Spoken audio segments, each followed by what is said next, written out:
abriendo la mesa de este lunes. Vamos con los saludos para Gonzalo Baroni, buen día. Buenos días, Emiliano y audiencia. Para Felipe Esquipani. Buenos días, Emiliano, buenos días, audiencia. Para Ovenir Sartú, lo dejo porque ya se suma. Y ahora le doy la bienvenida a quien es nuestro invitado esta mañana, el sociólogo Rafael Porsekansky. ¿Qué tal? Buen día, Emiliano, ¿cómo estás? Hace tiempo que estábamos por contar con Rafael en estas mesas. Hasta ahora nuestros amigos oyentes lo deben haber leído en nuestro sitio en internet. Es bloguero, está a cargo de uno de los blogs en enperspectiva.net. Es así, y también tuve alguna aparición como columnista aquí en el programa mismo de Perspectiva. ¿Tu especialización dentro de la sociología? Fundamentalmente sociología política y el tema de relaciones de minorías étnicas, raciales, etc. Bueno, suerte entonces, vamos a ver cómo te va en esta Gracias. otra faceta. Un placer. Pregunto, ¿quién era Valle y Ordóñez? ¿Cómo se convirtió en uno de los políticos más importantes del Uruguay? ¿Qué reformas llevó adelante? ¿Cuáles de ellas siguen vigentes? ¿Quién retoma hoy su legado? ¿Somos un país vallista? Estas preguntas que yo acabo de lanzar son las que formula Facundo Ponce de León cuando abre una nueva entrega de la serie El Origen, el programa producido por La Mueca Films, que esta noche se estrena por Canal 12 y que estará dedicado a la figura de José Valle y Ordóñez. Hay una inflación de vallismo, digamos, en la sociedad uruguaya. Dos vallistas ahora. La idea del vallismo es implícita del uruguayo, vino para quedarse. O sea, ustedes todos se creen con el ADN vallista, pero no creo que ninguno de ustedes sea colorado. El legado político son los 300.000 empleados públicos que tenemos que bancar hoy entre todos los ciudadanos. Valle es un líder de una enorme potencia, por eso transforma la sociedad uruguaya. ¿La democracia la construyó el vallismo? El primer vallismo es de izquierda, no se fue a la izquierda, siempre fue de izquierda. Volvamos al origen. Ustedes, los integrantes de la mesa, vieron ya un anticipo del programa y creo que quedaron muy motivados por el programa en sí y por la posibilidad de discutir a propósito de Valle y Ordóñez hoy. Por ejemplo, Gonzalo Baroni, blanco como hueso de bagual, completamente wilsonista, es uno de los más, pero de los más interesados. ¿Por qué? No, a mí me interesa mucho porque es bravo que me toque a mí arrancar. Yo pensé que iba a arrancar mi amigo Esquipani. Pero no, a mí me interesa mucho hablar de Valle y Ordóñez porque yo creo que hay muchas verdades, pero también hay muchos mitos. La historia del Uruguay se ha escrito sobre un eje que en gran parte es algo de lo que planteaba Ponce de León. Estamos en gran parte en ese mito del Uruguay vallista, entonces gran parte de esta historia reciente y no tan reciente del 900 para acá, como que se ha marcado que todo es vallista, todo absolutamente es vallista, el Estado, las relaciones políticas, la democracia, y cuando en realidad me parece que es una construcción colectiva mucho más grande. Me parece que Valle, y lo dejo de pronto para el debate un poquito más adelante, pero me parece que Valle ha hecho o hizo grandes avances, pero sin embargo hay algunos aspectos que como que se ha generado ese mito que muchas veces sucede con las figuras tan fuertes y tan potentes en los distintos partidos políticos. Como comienzo está bien, te dejo respirar un poco. Sí, déjame un poquito. Vamos a Felipe, el vallista de esta mesa. Yo en primer lugar, Emiliano, me parece que merece una mención especial la tarea de La Mueca Films, la tarea de Facundo Ponce de León y Canal 12, que están impulsando este tipo de programas que yo los he visto todos y son realmente muy bien hechos, procurando tener opiniones diversas sobre los aspectos históricos, con una producción y una edición muy buena. Y esto de alguna manera desmitifica aquello de que los ciudadanos y la gente consumen televisión chatarra. Cuando se hace un buen producto, como en este caso un buen producto histórico, que además tiene buen rating, porque todos los anteriores han tenido un buen rating, y la expectativa, por lo menos en mi círculo que yo advierto del programa que se va a emitir hoy a las 9 de la noche, es tremenda. Yo de algún modo por WhatsApp con algunos amigos, les decía que tengo la sellada, que ya había visto el programa, adelantando un poco lo que íbamos a discutir hoy. Bueno, de alguna manera fanfarroneaba con eso, pero creo que es un muy buen programa, es un programa que intenta recoger diferentes opiniones. Yo quiero felicitar públicamente a Connie Hughes, porque realmente es un audaz, ¿no? Salir a oponerse frontalmente como hizo en ese extracto que además se ve en el adelanto del programa. Pero en general creo que refleja una opinión que creo que es una opinión que concita el consenso de sectores amplios de la sociedad. A diferencia de lo que ocurría en el 1900, hoy ya prácticamente no se discute sobre el vallismo, todos intentan adueñarse y arroparse con las banderas y con el sobre todo de Don Pepe. Estamos hablando de un hombre que, sentó las bases de lo que es el Uruguay moderno, que marcó también el inicio de un nuevo país, ¿no?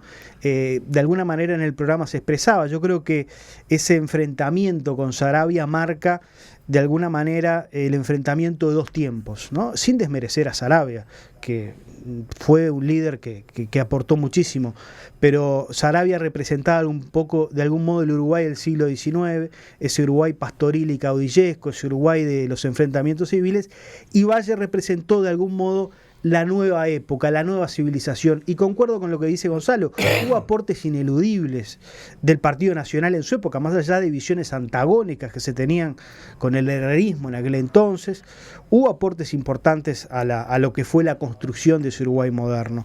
Bueno, Jorge Valle durante el programa menciona 3 nombres, ¿no? Artigas, 4. Varela. José Valle y Ordóñez, Varela. José Pedro Varela y Aparicio Saravia. Está bien, son 4.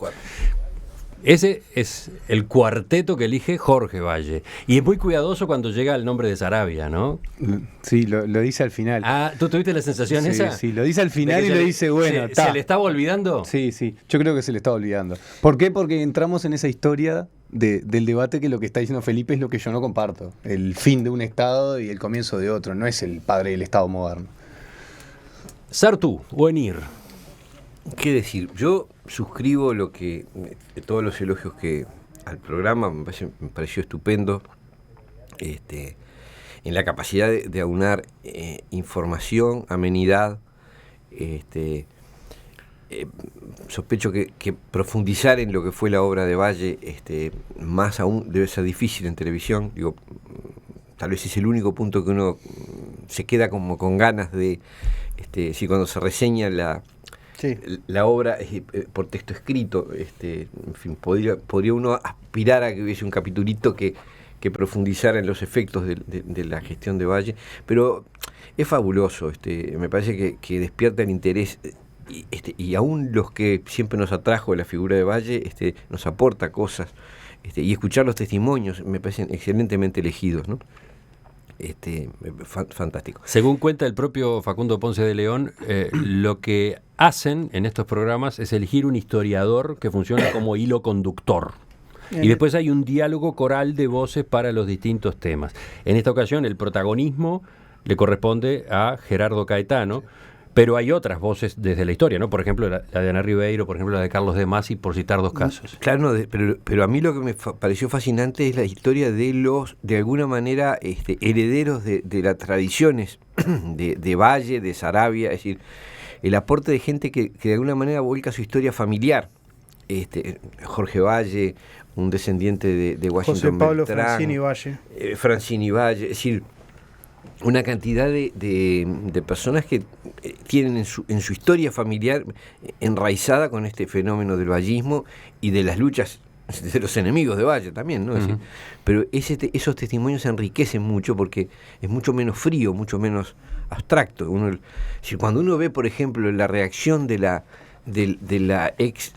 viuda de Beltrán ante el hijo que se alegra por la muerte de Valle y lo reprende y lo hace rezar por el alma del hombre que había matado a su padre, pero qué cosas extrañas, ¿no? Qué culturas, es decir, eso no está en ningún libro, ningún texto de historia, eso solo los protagonistas pueden saberlo. Acabas de aludir a 2 huellas muy fuertes en la vida de José Valle Ordóñez, ¿no? El haber matado, entre comillas, a Aparicio Saravia, ¿no? Sí. Bueno, no fue él, pero fueron las fuerzas bajo Sí. su orden que se enfrentan a las de Aparicio Saravia en la batalla de Masoyer, y allí Saravia cae. Se podrá discutir, y hay una discusión sobre de dónde ¿Quién, vino la cómo, bala por que qué? mató a Saravia, pero fue en ese enfrentamiento. Y después sí, directamente él, José Valle Ordóñez, mata a una figura de recambio del Partido Que Nacional, en teoría es a el Washington Beltrán. Uruguay de la barbarie, según mi amigo Schipani. Washington Beltrán era el tipo de la barbarie, ¿no?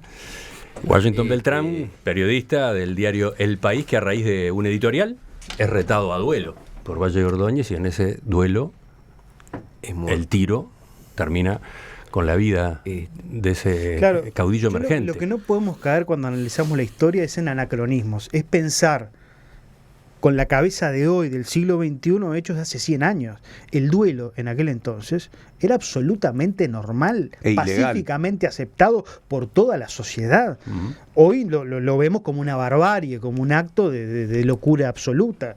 Pero en aquel entonces era comúnmente aceptado. El honor era un valor muy importante que tenía la sociedad. Sí, pero después de aquel duelo, Valle dijo nunca más. Bueno, pero tuvimos y de ahí en duelos. adelante bancó lo que viniera en materia de Tuvimos en el crítica, en país materia de duelos insultos. hasta la década del 70. Recordemos el duelo de Jorge Valle con Maneco Flores Mora, de Sanguinetti con Maneco Flores Mora, de Sereñi con Rivas.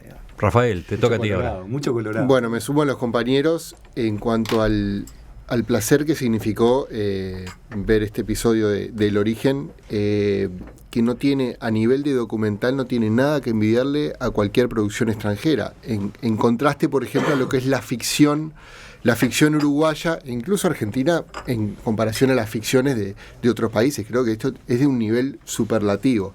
Me tomé el trabajo de leer algunas entrevistas a Facundo Ponce de León. Claro, cada episodio, dice, le llevó 6 meses de preparación. Es un trabajo muy, muy importante el que hacen. Y dice, bueno, con todo el trabajo que lleva, quizás paremos acá. Yo le pido y le digo encarecidamente que por favor no, que al menos otros 4 episodios del Origen necesitamos, porque es una maravilla. Creo que es un material obligatorio para la enseñanza de la historia en secundaria, por ejemplo. Clarísimo. Sobre todo, no porque ahí termine la historia, sino porque es una gran introducción a la historia. Es eso lo que es. Una introducción fantástica a la historia. Claro, si uno quiere después introducirse en el vallismo, tiene que agarrar los 8 tomitos de Valle, Los estancieros y el Imperio Británico de Barrán y Nahum, y después, por ejemplo, una muy buena crítica, feroz pero con un estilo fantástico, de Carlos Real de Azúa en El impulso y su freno. Después, otra cosa que quería resaltar del Origen, y que es algo que me parece que en la televisión uruguaya a nivel periodístico hay una carencia importante, es la calidad de Facundo Ponce León como entrevistador. Es un hombre sin agresividad, pero que sabe repreguntar al menos. Es una cosa que yo no la veo en los periodísticos de televisión. Y en cuanto a la figura de Valle, la primera cosa que quería recalcar era que tampoco es habitual de verlo en los personajes históricos, era lo consecuente que fue en su vida privada y en su vida pública. El hombre... El programa se detiene en los dos aspectos. Exactamente. Y ahí está uno de los ángulos valiosos que el programa trae, ¿no? Exactamente. Cómo muestra al José Valle Ordóñez ser humano también. Y lo interesante es que a veces uno encuentra de pronto un hombre muy avanzado en sus ideas, pero de pronto en su vida conservador, o muy conservador en sus ideas, pero de pronto que en su vida personal tiene unos tintes, entre comillas, revolucionarios interesantes. Bueno, acá Valle Ordóñez fue consecuentemente un hombre de avanzada, es decir, tuvo su relación afectiva más importante con una mujer inicialmente casada, con quien tiene hijos, incluso esa estando formalmente casada con otra persona. Lo que su sobrino nieto Jorge Valle dice, fue un tsunami social eso. Uh-huh. Bueno, él generó un tsunami social en su vida privada, y después en su vida pública llevó a cabo algunas ideas que integrantes incluso de su propio partido consideraban avancistas. Por ejemplo, Feliciano Viera, quien lo sucede y quien le pone un alto a tanto espíritu reformista, dice, bueno, esto es un poco mucho para la época. Volvemos con Gonzalo ahora. Yo vuelvo sin quedar en menos. Yo creo que el documental es muy bueno, es excelente, y yo lo que noté, porque varios compañeros me preguntaron, ¿y ese documental es objetivo? Porque realmente es muy difícil encontrar algo que tienda a la objetividad en la historia uruguaya.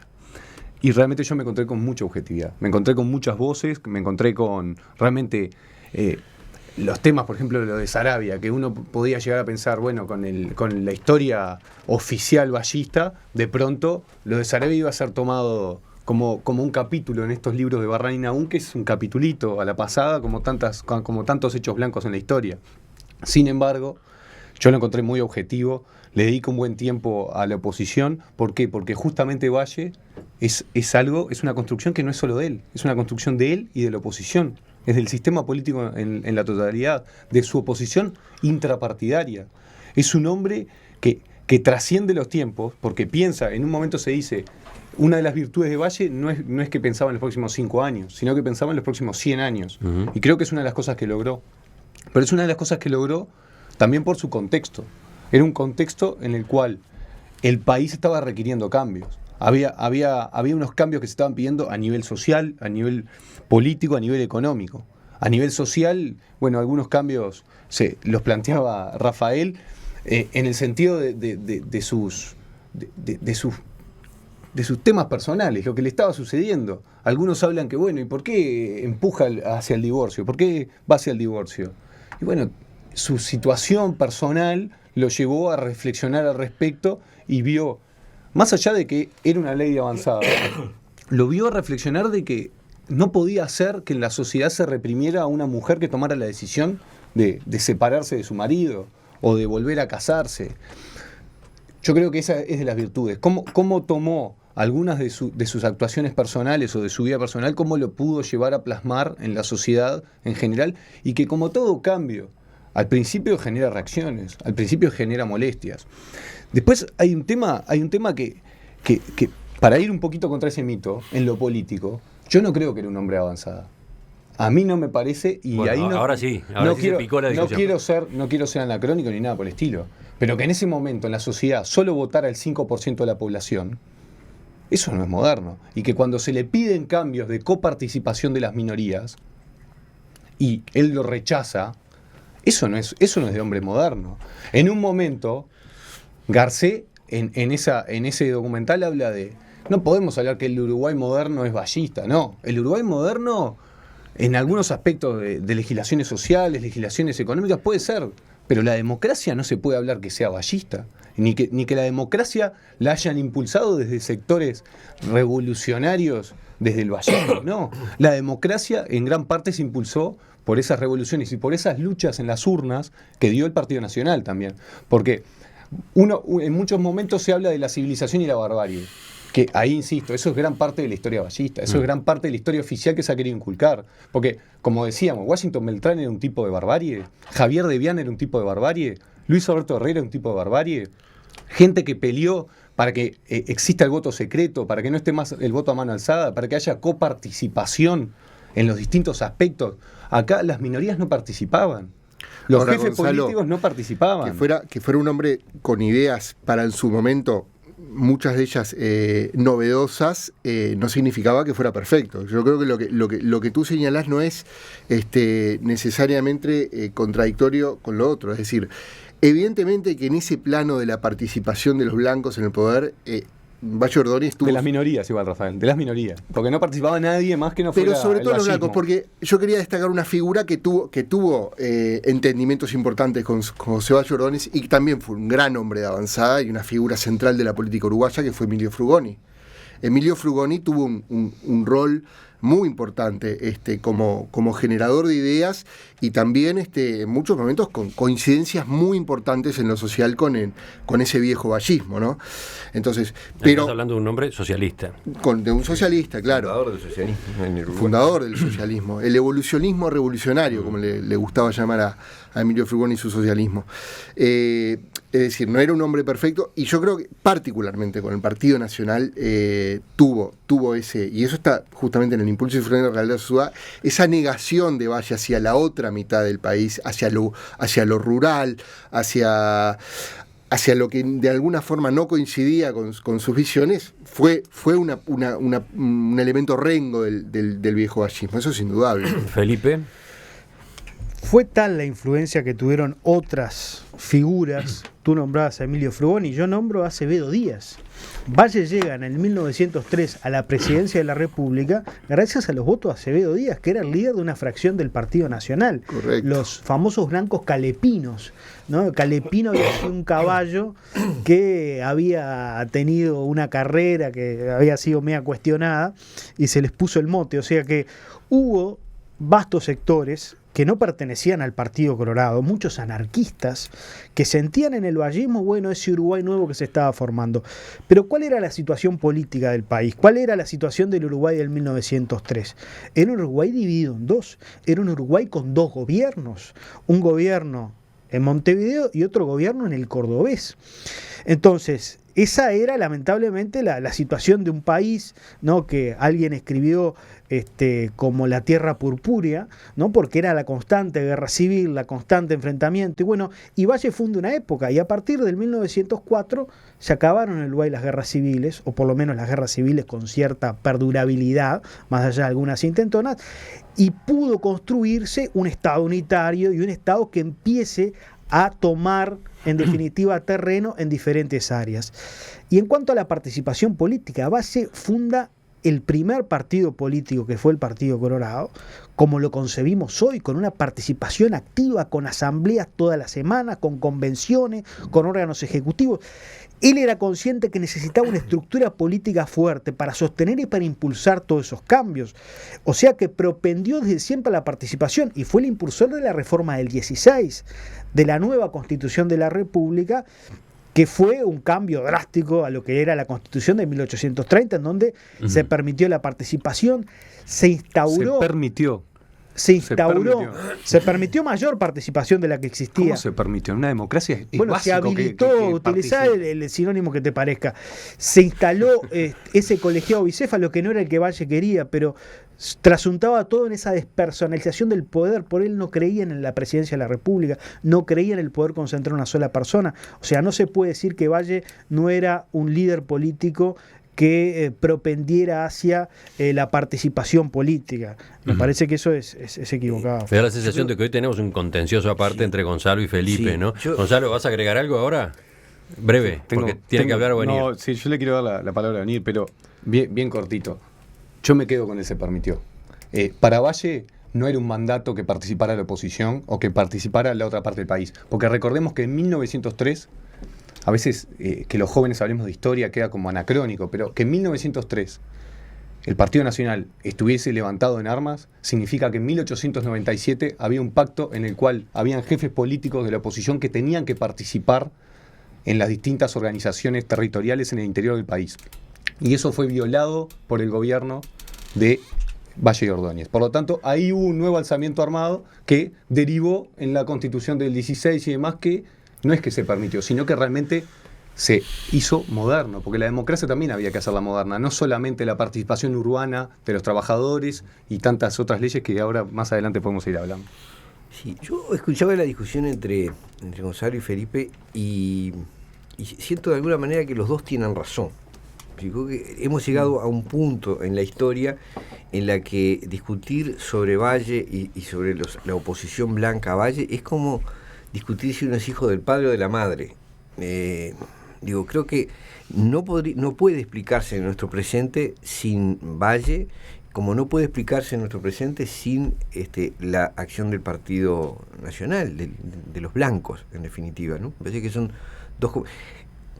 Hasta Jorge Valle, que por supuesto es un hombre inteligente, termina reconociéndolo, es decir, el Uruguay no sería lo que es si no hubiese existido Valle, si no hubiese existido a la oposición a Valle también. Creo, ¿qué es lo que tenemos para sacar o para analizar de esa confrontación y del resultado? Me parece que infinidad de cosas, ¿no? Infinidad de cosas. O sea, coincido con Felipe en que lo que dice Connie Hughes al final es fantástico, porque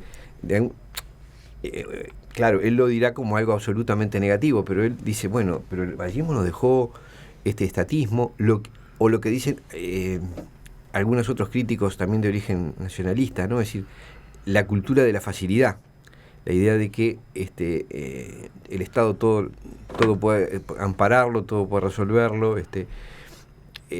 en fin, esa crítica que me parece absolutamente válida, es el aspecto negativo del vallismo. Ahora, también hay cantidad de aspectos a los cuales si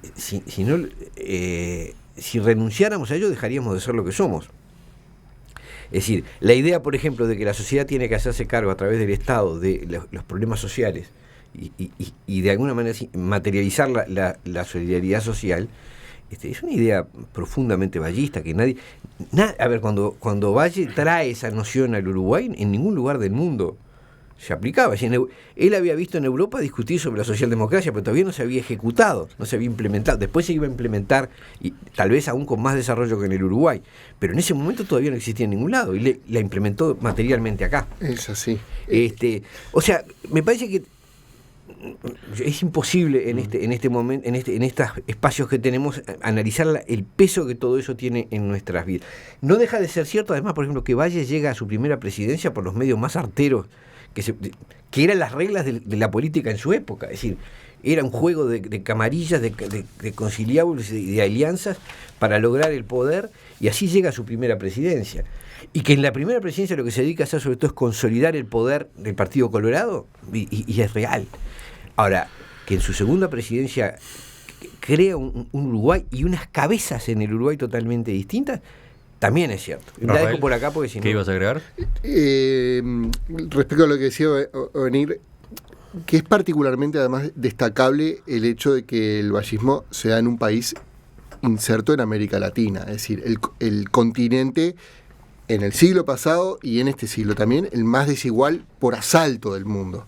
Es decir, creo el vallismo es un fenómeno que ayuda a consolidar algo que, ojo, el vallismo no es que aparece en un vacío y de pronto transforma un país, sino que hay condiciones que permiten que el vallismo sea un movimiento, se consolide como una socialdemocracia que deja una impronta fuerte en la sociedad uruguaya. Es decir, este país tuvo un clero comparativamente muy débil. Este país tuvo una minoría de afrodescendientes que relativamente se integró bien a la sociedad uruguaya en comparación a lo que eran, por ejemplo, las plantaciones y el tratamiento feroz que hubo en otros países.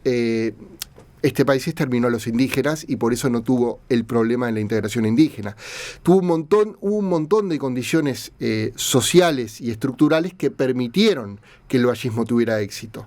Porque en muchos otros países vos ponés una figura de América Latina, sobre todo, ponés una figura como José Valle Ordóñez y hubiera sido un fracaso rotundo. No hubiera sido posible. Los mejores momentos merecen celebrarse con Vinos Jiménez Méndez. Orgullosos de transmitir la identidad nacional en los 5 continentes. Constante superación y compromiso sitúan a nuestros vinos en primera clase. Disfrute con responsabilidad la noble bebida nacional. Bodega Jiménez Méndez. Máxima expresión del terroir. Algunos comentarios de los oyentes. Dice, por ejemplo, cuyo celular termina en 924. El vallismo, si bien para Caetano no es rupturista, lleva en su seno cualitativamente una mirada libertaria. Caso Domingo Arena. Otros mensajes. Otro oyente cuyo celular termina en este caso en 060 dice: se olvidan de la influencia de Domingo Arena. Otro, 958 es el celular, dice: algunos cambios se frenaron porque Valle no tenía mayoría. La primera elección con sufragio universal masculino la perdió. La mayoría fue, en aquel caso, para los anticolegialistas.